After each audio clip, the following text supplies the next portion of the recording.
बहुत शुक्रिया। इस वक्त पाकिस्तान तहरीक-ए-इंसाफ़ के बारे में एक तासर पाया जाता है कि टूट फूट का शिकार है। ये जो बाहर सारा कुछ हो रहा है, इमरान खान के नॉलेज में है, उन तक आप लोग पहुंचा रहे हैं? जी, इमरान खान साहब के नॉलेज में तमाम तर चीज़ें हैं। अखबार भी के ज़रिए भी पहुंच जाता है, कोई कभी कभार चैनल भी आ जाता है, उनके पास हर चीज़ पहुंचती है और हम भी जाकर बताते हैं। उनकी बहनें भी मिलती हैं, वकला भी मिलते हैं, पॉलिटिकल लोग समात के अंदर पिछले दिनों मिले थे। एक मुलाकात भी हुई थी 6 महीनों के बाद एक दफ़ा। तो उनके पास एक एक चीज़ जाती है। जी नहीं हैदर, अब सवाल ये पैदा होता है कि वकला अलग से बयान दे रहे हैं, उनकी फैमिली अलग से दे रही है, पार्टी कुछ दे रही है। यकीन किस पे किया जाए और मुस्तनद किसके बयानात हैं?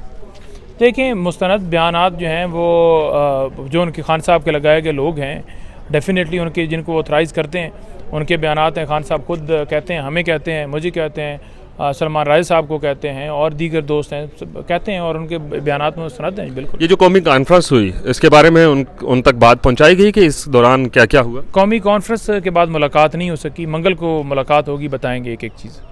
पार्टी के बारे में कुछ ये कहा जा रहा है, कुछ लोगों को निकाला जा रहा है और कुछ नए लोगों को वापस भी लाया जा रहा है, पुराने लोगों को वापस लाया जा रहा है। वापस लाने का इख्तियार इमरान खान साहब का है, जिसको वो लाते हैं, जिसको निकालते हैं, वो भी इख्तियार उनके पास है। ये डायरेक्शंस उनकी जो आती हैं पार्टी को, वो पार्टी की जो लीडरशिप है खान साहब खुद भी दे देते हैं और हदायत वैसे कोई वकील के ज़रिए भी पहुँच जाती हैं। 50 के करीब होने वाले हैं वज़रा, मशीर, मिनिस्टर ऑफ स्टेट। हुकूमत कर क्या रही है?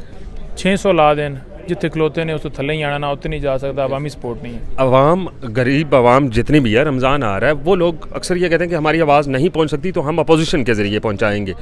इस वक्त अपोजिशन जो है वो अपने मुद्दों को लेकर एहतजाज, मुज़ाहरे, कॉन्फ्रेंस कर रही है। देखें, अपोजिशन अपने ही लोगों के ज़रिए कॉन्फ्रेंस कर रही है। बात यह है कि एहतजाज का लाएअमल खान साहब ने बड़ा वाज़ेह मौक़िफ़ दिया हुआ है। रमज़ान के बाद आप देखेंगे कि स्ट्रीट मूवमेंट की तरफ बढ़ रहे हैं और हर गली हर महल्ले में एहतजाज होगा। इंशाअल्लाह ताला आप देखेंगे कि हक़ की फ़तह होगी। आपके दरीना दोस्त इख्तियार वली साहब, मशीरी, मिनिस्टर ऑफ स्टेट, इस तरह की वो उम्मीदवार भी थे।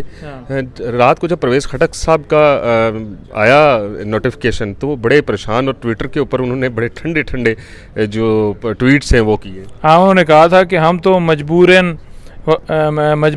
अच्छा ये क्या लिखा है, हम तो मजबूर वफ़ा हैं मगर ए जाने जहाँ अपने आशिक से ऐसे भी कोई करता है। कहीं आपकी बद्दुआ तो नहीं लगी? तो उसको हुआ ये है कि बेचारे को मार भी पड़ी, उसके बावजूद उसको मशीर नहीं लगाया गया। तो मैंने ट्वीट किया, मैंने कहा जी आपकी मार भी काम ना आई, तो लिहाजा अब क्या करें, जब चिड़ियाँ चुग गई, अब तो बहुत लेट हो गई है। आपको ये चाहिए, मेरा एक मशवरा है कि आप अगर उनको कॉल करते और उनके दुख को बांटते।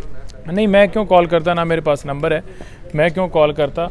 मैं तो जो है वो हमारी तो लड़ाई है और लड़ाई वो जारी है, वो लड़ाई जारी है, अभी जारी है। नासिर भट्ट साहब के साथ आपके क्या वो नई लड़ाई चलना शुरू हो चुकी है? नहीं, नासिर भट्ट साहब के साथ तो कोई ऐसा नहीं है। बाकी हमारी पार्टी अलग है और हमारा उनके साथ कोई ऐसा नहीं है, अलायंस नहीं है और हमारे मुखालिफिन हैं। न्यूज़ 1 के प्रोग्राम में ईसा नकवी न्यूज़ वन में वो भागे। उन्होंने ईसा नकवी के प्रोग्राम में कहा जी कि आइए आप, हम आपके साथ जाने के लिए तैयार हैं। मैंने कहा जी चलिए। बाद में वो भाग गए क्योंकि वो कह रहे थे कि कॉन्फ्रेंस जो है वो रुकी नहीं है, ना किसी ने रोकी है। तो वहाँ से हम निकल के जब गए हैं दूसरे चैनल में, तो मैं पकड़ लिया, आधा घंटा फिर इसी पे बहस रही, फिर वहाँ से फिर भागे। हुकूमत को कोई मशवरा देना चाहेंगे कि ये जो रमज़ान आ रहा है, इस रमज़ान में अवाम क्या करे? हाँ, हुकूमत को इस रमज़ान के अंदर ना छोले नहीं रेड़ी ला लेनी चाहिए, तो छोले बेचने चाहिए ने। उसकी वजह क्योंकि उन्होंने औकात ही छोले नहीं रेड़ी दी है। बहुत शुक्रिया वक्त देने का।